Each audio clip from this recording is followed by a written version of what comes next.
Start. सभापति महोदय, मैं झारखंड राज्य की समस्या के बारे में बताना चाहता हूं। जिस समस्या के बारे में मैं बताना चाहता हूं उससे आप वाकिफ हैं, क्योंकि आपके दामाद इस समस्या से खुद प्रभावित रहे हैं।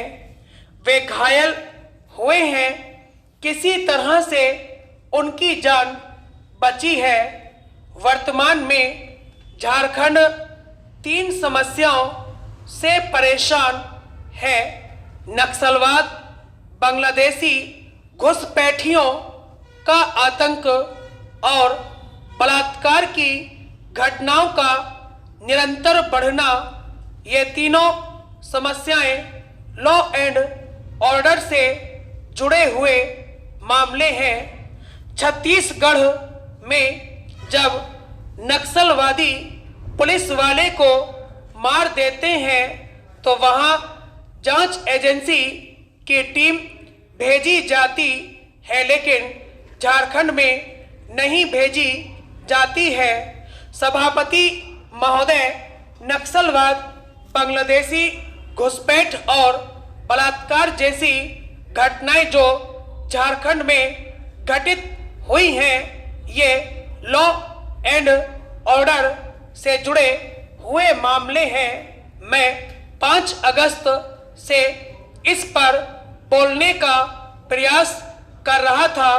आज आपकी कृपा से बोलने का मौका मिल गया, इसलिए इस संबंध में मैं केंद्र से मांग कर रहा हूं, क्योंकि आप जो रॉयल्टी के नाम पर पैसा देते हैं वह केवल सीआरपीएफ और बीएसएफ की बटालियन के रखरखाव पर खर्च होता है।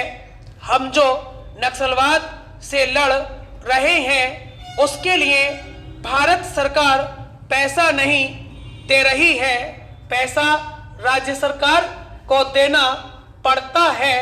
यही कारण है कि पंजाब और जम्मू कश्मीर जैसे राज्य इससे जल गए हैं, नीचे चले गए हैं, उनका काफी पैसा लग गया है। इसलिए आपके माध्यम से मेरा आग्रह है कि केंद्र सरकार या गृह मंत्रालय एक अध्यादेश जारी करे और वहां के जो दलित, पिछड़े और अल्पसंख्यक हैं उनके कल्याण के लिए काम करे। सभापति महोदय, मैं अपने संसदीय क्षेत्र का एक गंभीर विषय आपके समक्ष रखना चाहती हूँ। मेरा पूरा संसदीय क्षेत्र कृषि पर आधारित है। आज भी वहाँ पर कोई ऐसे बड़े उद्योग नहीं है जिनसे लोगों का जीवन यापन हो सके।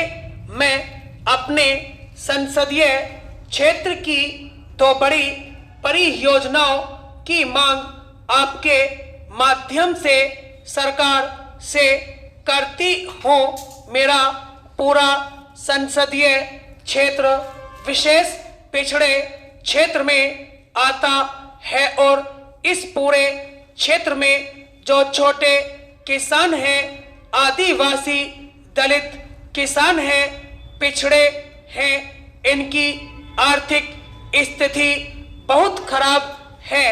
इसलिए मैं 2 परियोजनाएं, एक इंदिरा सागर नहर परियोजना की मांग करती हूँ ताकि वहाँ के 40 गांवों के जो किसान हैं उनकी जमीन सिंचित हो सके, उनका जीवन यापन हो सके, उनकी आर्थिक स्थिति सुधर सके। दूसरी परियोजना दक्षिणेश्वर नहर परियोजना है। महोदय, जहां तक खाद्य सुरक्षा बिल की बात है, हमें अंदेशा है, हम अपने अंदर की भावना बता देते हैं। इसका भविष्य में किसानों पर बड़ा बुरा असर पड़ेगा। एक तरफ रुपए का अवमूल्यन हो रहा है और हमारे यहाँ जो कच्चा तेल आता है वह डॉलर की कीमत रुपए में बढ़ने की वजह से महंगा हो गया है। प्रतिदिन आप पेट्रोलियम पदार्थों के दाम बढ़ा रहे हैं, डीजल के दाम बढ़ा रहे हैं, पेट्रोल के दाम बढ़ा रहे हैं। अखबारों में निकल रहा है कि सदन स्थगित होने के बाद 4 या 5 रुपए फिर डीजल के दाम बढ़ेंगे। रसोई गैस और केरोसिन तेल के दाम बढ़ाने की बात चल रही है। एक तरफ हम कहते हैं कि अब हम आत्मनिर्भर हो गए हैं भोजन के लिए, अब हमें कोई दिक्कत नहीं होगी। दूसरी तरफ जो किसान के उत्पादन की वस्तु है, चाहे वह डीजल हो, खाद हो, बीज हो या मजदूर हो, ये सब आप महंगा करते जा रहे हैं। और आप जो खाद्य सुरक्षा लागू कर रहे हैं, अभी प्रांतों में गोदाम भी नहीं है जहां पहले से जो अन्नपूर्णा वगैरह योजना का खाद्यान्न मिलता है वह राज्य सरकार साल में उठा नहीं पाती है।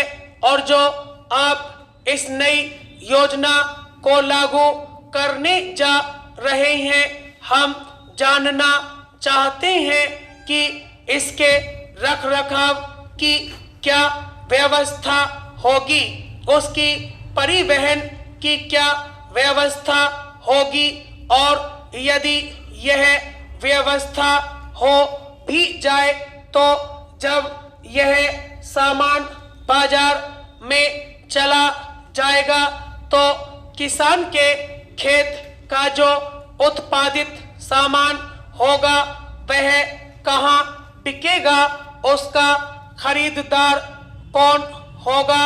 जब उसका कोई खरीदार नहीं होगा तो वह अपना उत्पादन कम कर देगा, और जब उत्पादन घटा देगा तो आप कितना सामान आयात करके लाएंगे जो आप इस योजना को चालू करेंगे। हमें लगता है कि इस योजना को चालू हो जाने के बाद 1 साल की अवधि में किसान वर्ग इस योजना से आपका विरोधी बन जाएगा। इसलिए हम यह कहेंगे कि आप इस योजना की समीक्षा कीजिए और किसानों के हित की अनदेखी कभी मत कीजिएगा। यदि आप किसानों की अनदेखी करेंगे तो देश की जनता आपको कभी माफ नहीं करेगी। इस देश में अभी भी 65% किसान ही है जो किसानी पेशे से अपने परिवार की परवरिश करते हैं। किसानी पेशे से उनकी जीविका चलती है और किसानी पर आधारित मजदूरों की जीविका चलती है। इसलिए आप किसानों की अनदेखी मत कीजिए।